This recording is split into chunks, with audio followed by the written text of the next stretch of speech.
Mardi 17 septembre 2024, Andy Jassy, le CEO d'Amazon depuis 2021, a adressé un mémo aux 1 525 000 salariés de l'entreprise.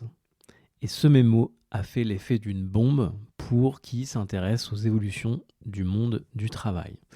En effet, Amazon, par sa culture assez forte et ses décisions radicales, sont notamment connus pour avoir banni les PowerPoint et autres slides, une culture de l'écrit très très forte, le fait également qu'ils ne prennent pas de décisions importantes après 16 heures, ça en fait une organisation qui est scrutée et souvent source d'inspiration.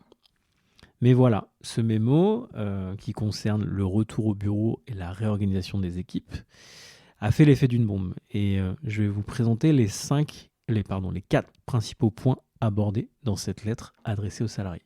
Le premier concerne la culture d'entreprise. Jassy insiste sur l'importance de la culture d'Amazon et de la maintenir forte en étant présent au bureau.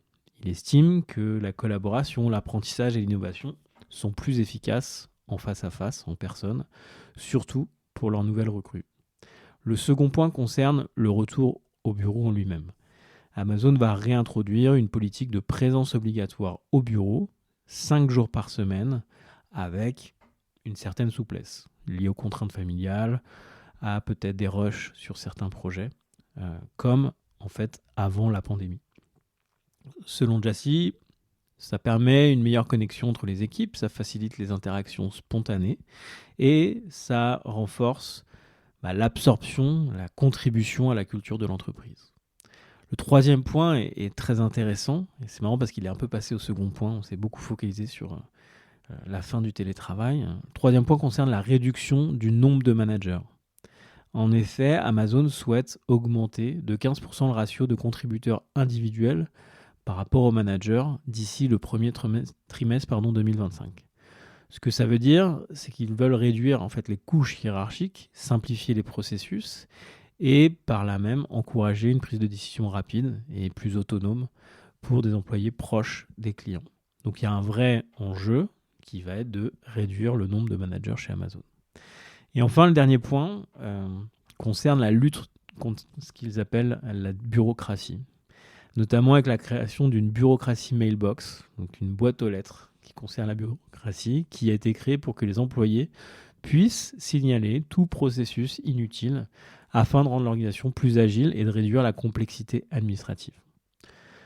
Vous voyez, ils n'y vont pas avec le dos de la cuillère, ils n'y vont pas de main morte. Ça a fait l'effet d'une bombe, même chez Amazon, puisque les collaborateurs l'ont appris quasiment en même temps que le grand public.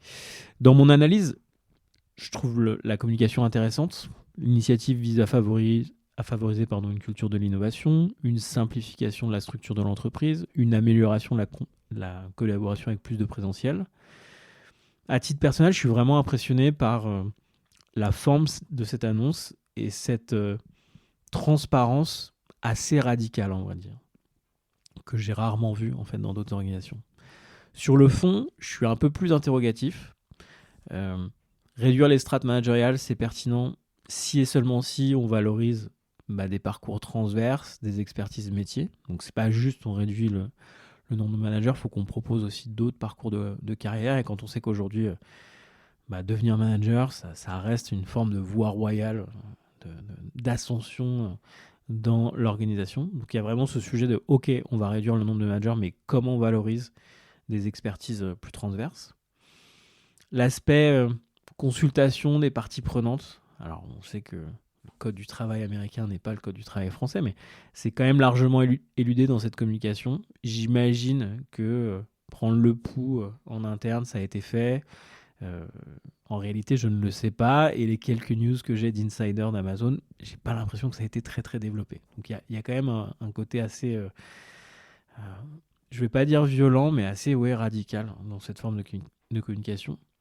Et enfin, le dernier point, c'est la capacité à mettre en place ça aussi rapidement qui m'interpelle. On parle de janvier 2025. Cette communication date de la rentrée du 17 septembre. ça va aller très vite, et notamment sur la partie réduction du nombre de managers, ça interroge un petit peu aussi. Voilà, ça m'intéresserait d'avoir votre avis, donc n'hésitez pas à commenter sous l'épisode ou me retrouver sur LinkedIn. Je mettrai en description de cet épisode un post que j'ai fait sur le sujet qui a suscité pas mal de discussions. Est-ce que pour vous c'est un retour en arrière ou est-ce que c'est une preuve de leadership ? Depuis cette communication, ce qu'on a pu relever, il y a un article de Fortune qui est sorti aux États-Unis. Ils ont fait un sondage, alors ça vaut ce que ça vaut, sur un millier de collaborateurs. Il y en a quand même 73% qui considèrent le fait de démissionner assez sérieusement suite à cette annonce. Voilà, je vous laisse avec ça. J'ai trouvé cette nouvelle intéressante à partager. Elle fait réfléchir. Elle permet aussi de remettre en question. Alors, c'est vrai qu'Amazon est plutôt une organisation qui nous inspire en général. C'est aussi prendre un pas de recul et se dire tiens, qu'est-ce qu'on peut retirer là-dessus. De mon côté, je retiens assez largement le côté transparence radicale qui est finalement assez rare et que je trouve super intéressant. Je vous souhaite une très bonne journée et je vous dis à bientôt.